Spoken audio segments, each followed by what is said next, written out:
Bonjour à tous, j'espère que vous allez bien. Aujourd'hui on va débriefer l'épisode 5 de koh le totem maudit.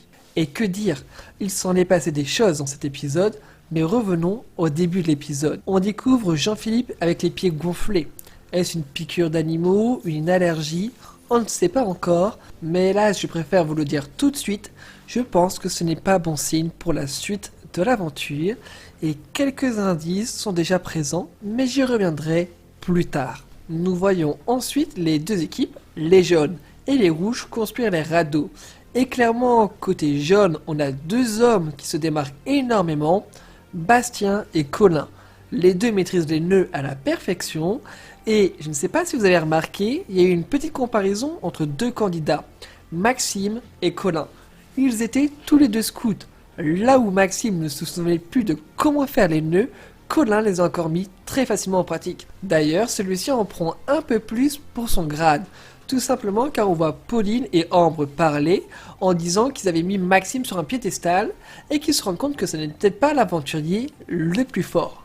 Alors clairement, les défis c'est facile de parler, j'ai pas aimé leurs critiques. Ok, Maxime n'est pas parfait, mais clairement au moins il s'attelait à faire le radeau.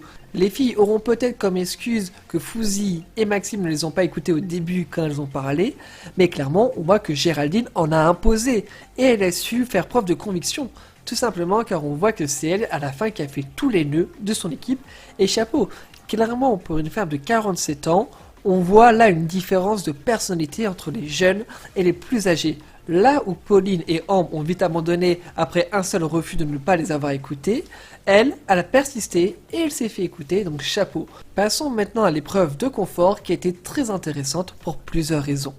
La première chose que j'ai beaucoup aimé, c'est tout simplement que les jaunes et les rouges ont dû se diviser en deux.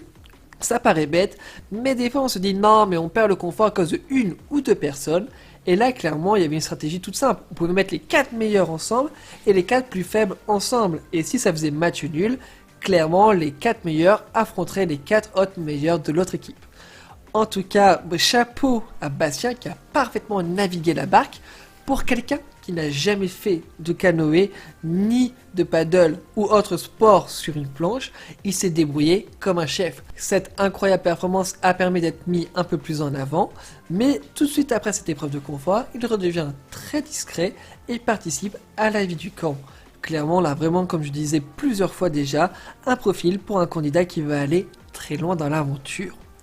Je voudrais comme aussi souligner les performances de François qui ont été incroyables, mais hélas, je pense qu'il y a eu un élément qui a fait une différence pendant cette épreuve de confort, c'est tout simplement que les rouges ont gagné dès le premier tour par cette erreur incompréhensible des jaunes qui ont été dans le mauvais sens. Comment est-ce possible? Comment on peut se tromper de sens? Et ils ne s'en sont pas rendus compte au début, et c'est à un moment donné, au bout peut-être de 1 ou 2 minutes, qu'ils se disent « Mince, on pagaille dans le mauvais sens !» Et c'était trop tard, et du coup, ils se sont fait rattraper par l'équipe rouge. Alors, pourquoi pour moi cet élément a été très important?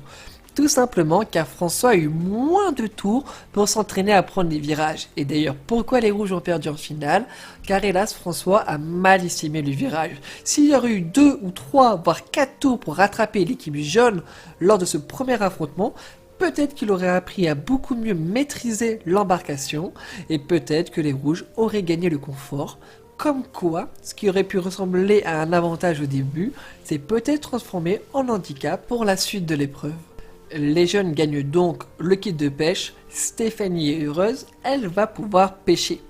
Seta aussi l'accompagne, les deux moins bonnes nageuses qui vont pêcher, clairement ça fait sourire, mais au moins une image que j'ai aimée c'est que dans l'équipe jaune, personne s'est approprié le harpon.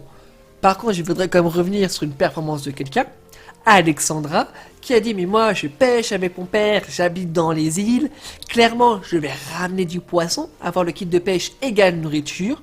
Ben clairement, elle a été nulle encore une fois. Et Stéphanie, je suis désolé, elle a raison. Alexandra, elle est très moi je suis forte, moi je, et clairement, elle montre encore une contre-performance. Et d'ailleurs, ce n'est pas la seule contre-performance qu'elle va montrer dans l'épisode. Je reviendrai sur la deuxième un peu plus tard. Lors de la pêche, quand même, j'étais très étonné, car ni Seta, ni Alexandra, ni Stéphanie n'ont été dans les coraux. là où c'est plus facile pour pêcher. Chez les rouges, on s'est rendu compte qu'il y en avait. Est-ce que chez les jaunes, il y en a? Peut-être pas. En tout cas, je me demande sur quelle île ils vont aller la semaine prochaine. Car oui, clairement, on l'a vu dans le teasing. S'ils prennent les sacs, c'est que la semaine prochaine, plutôt le 5 avril, excusez-moi, c'est la réunification. Clairement, on va être à 17 jours d'aventure au moment de la réunification. Il y a 39 jours au total, on est à peu près au milieu. Clairement, il n'y a pas de surprise dans le teasing.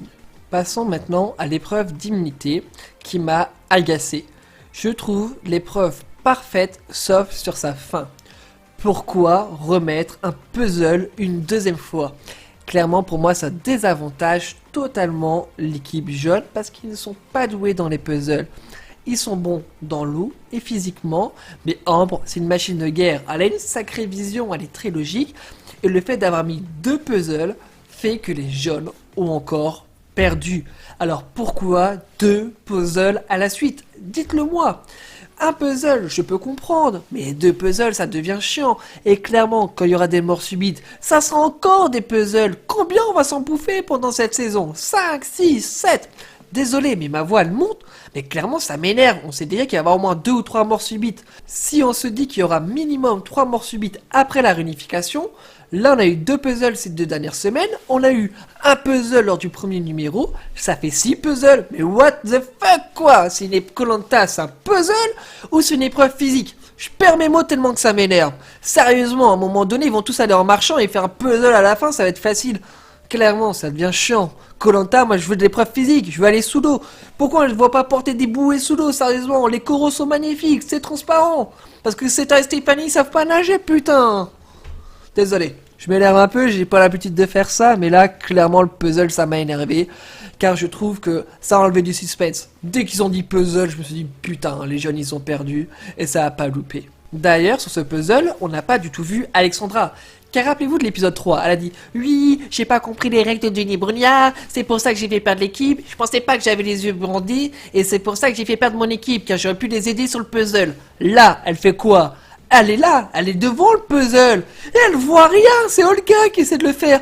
Mais là, elle parle pas bien français, elle confond les numéros, putain. Sérieusement, y a personne qui pouvait faire 1, 2, 3, 4, 5, 6 à la place d'Olga. Sérieusement, Alexandra, t'aurais pu au moins aider Olga. Si elle avait compris le puzzle, mets-toi à son écoute, rends-lui service, sérieusement.